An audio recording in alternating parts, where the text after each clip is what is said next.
আসসালামাইকুম সুপ্রিয় চাকরি প্রার্থী ভাই বোনেরা, আপনারা সবাই কেমন আছেন? আজকে আপনাদের মাঝে উপস্থিত হয়েছি নতুন একটি সার্কুলার নিয়ে, যেটি হলো বাংলাদেশ জুডিশিয়াল সার্ভিস কমিশন, যেখানে প্রায় 8টি পদে 968 জন জনবল নিয়োগ করা হবে। এখানে দেশের সকল জেলা থেকে নারী পুরুষ যারা এসএসসি বা অষ্টম পাস করেছেন তারা সকলেই আবেদন করতে পারবেন। তো আজকের ভিডিওতে প্রত্যেকটি পদ নিয়ে বিস্তারিত আলোচনা থাকবে, তো ভিডিওটি শেষ পর্যন্ত দেখার অনুরোধ করছি। তার আগে বলে নিই, আমাদের এই চ্যানেলে যারা নতুন তারা অবশ্যই চ্যানেলটি সাবস্ক্রাইব করে রাখবেন, কারণ ঘরে বসে চাকরির সকল তথ্য আমরা এই আমাদের চ্যানেলে দিয়ে থাকি, যেটি আপনাদের খুবই উপকারে আসবে। চলুন শুরু করা যাক। বাংলাদেশ জুডিশিয়াল সার্ভিস কমিশন সচিবালয়, জেলা জজ ও অধীনস্থ আদালত, tribunal, chief judicial magistrate, chief metropolitan magistrate আদালতে রাজস্ব খাতভুক্ত সহায়ক কর্মচারী নিয়োগের জন্য শূন্য পদের বিপরীতে আগ্রহী প্রার্থীদের নিকট অনলাইনে আবেদনপত্র আহ্বান করা যাচ্ছে। তো এখানে সর্বশেষ যে পদ রয়েছে সেটি থেকে শুরু করি। সর্বশেষ পদ হলো নিরাপত্তা প্রহরী। এটি একটি 20তম গ্রেডে। এখানে নিয়োগ করা হবে চিফ জুডিশিয়াল ম্যাজিস্ট্রেট বা আদালত, চিফ জুডিশিয়াল ম্যাজিস্ট্রেট আদালত বা চিফ মেট্রোপলিটন ম্যাজিস্ট্রেট আদালত।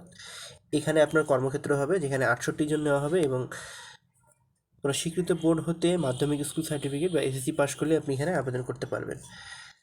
তারপর হলো নিরাপত্তা প্রহরী 20তম গ্রেডে, জেলা জজ ও অধীনস্থ আদালত, ট্রাইব্যুনাল, যেখানে 26 জন নিয়োগ করা হবে। এখানে অষ্টম শ্রেণী পাস করলেই আপনি আবেদন করতে পারবেন। 7ম নাম্বার হচ্ছে অফিস সহায়ক, চিফ জুডিশিয়াল ম্যাজিস্ট্রেট বা মেট্রোপলিটন ম্যাজিস্ট্রেট, যেখানে সব থেকে বেশি 299 জন নিয়োগ করা হবে। কোনো স্বীকৃত বোর্ড হতে মাধ্যমিক স্কুল সার্টিফিকেট পরীক্ষায় বা উভয় সমমানের পরীক্ষায় উত্তীর্ণ হলেই হবে। 6 নম্বর পদটি হলো জারিকারক 19তম গ্রেডে। এখানেও চিফ জুডিশিয়াল ম্যাজিস্ট্রেট আদালত বা চিফ মেট্রোপলিটন ম্যাজিস্ট্রেট আদালত। এখানে শূন্য পদ রয়েছে 130টি, যেখানেও আপনারা এসএসসি পাশে আবেদন করতে পারবেন। তো এই সব থেকে বেশি লোক নেওয়া হবে জারিকারক এবং অফিস সহায়ক। তো যাদের শিক্ষাগত যোগ্যতার মিল রয়েছে তারা সকলেই এখানে আবেদন করতে পারবেন। অবশ্যই আবেদন করবেন, কারণ এত বড় নিয়োগ বা এত বড় সার্কুলার কখনোই আসে না। পরবর্তী পদটি হলো 5ম নাম্বার গাড়ি চালক।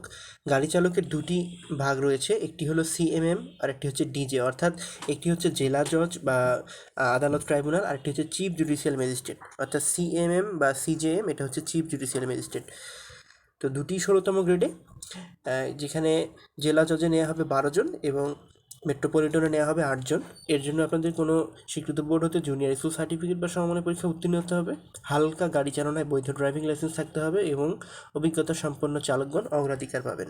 4র্থ নাম্বার হচ্ছে অফিস সহকারী কাম কম্পিউটার মুদ্রাক্ষরিক, 16তম গ্রেডে 9,300 থেকে 22,100 টাকা।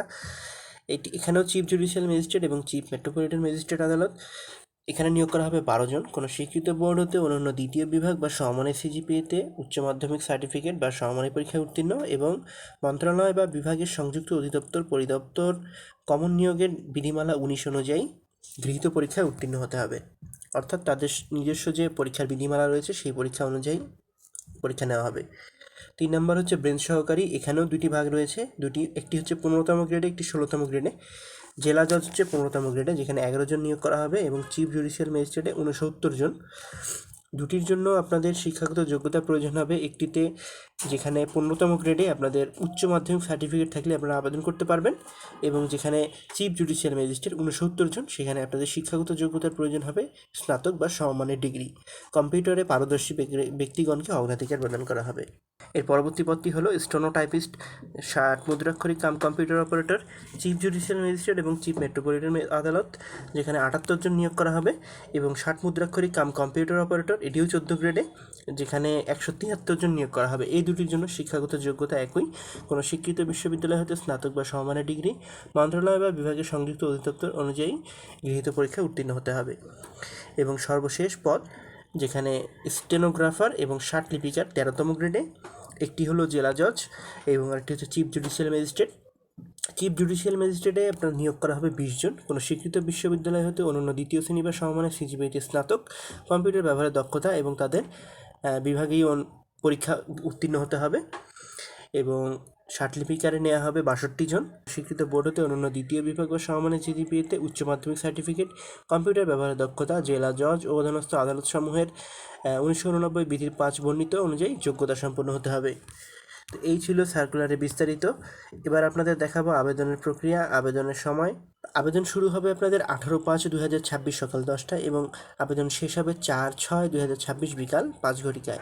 অনলাইন আবেদনের জন্য আপনাদের bjsccr.teledoc.com ওই ওয়েবসাইটে গিয়ে অনলাইনে আবেদন সম্পন্ন করতে হবে এবং নির্দিষ্ট স্থানে ছবি স্বাক্ষর আপলোডের মাধ্যমে আবেদন সম্পন্ন করার পরে আপনাদের ফি প্রদান করতে হবে টেলিটক সিমের মাধ্যমে।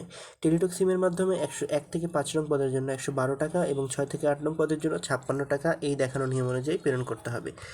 এবার আসা যাক কিছু শর্তসমূহ, সেটি হলো 1, 2, 3 ও 5 নং এবং 8 নং ক্রমিকের পদে উল্লেখিত বিপরীত জেলা জজ এবং অধীনস্থ ট্রাইব্যুনালের আবেদনের বিপরীতের ক্ষেত্রে আপনাদের উল্লেখ করতে হবে। যেমন ডিজে হচ্ছে আপনাদের জেলা জজ ও অধীনস্থ আদালত এবং সিসিএম বা সিজেএম হচ্ছে আপনাদের চিফ মেট্রোপলিটন আদালত। অর্থাৎ আবেদনের সময় আপনাকে এটি ভালোভাবে দেখে নিতে হবে যে আপনি কোথায় আবেদন করতে চান। তো প্রার্থীকে অবশ্যই 1/5/2026 তারিখে সর্বনিম্ন 18 থেকে 32 বছর হতে হবে। বিভাগীয় প্রার্থীর ক্ষেত্রে 40 বছর পর্যন্ত শিথিলযোগ্য।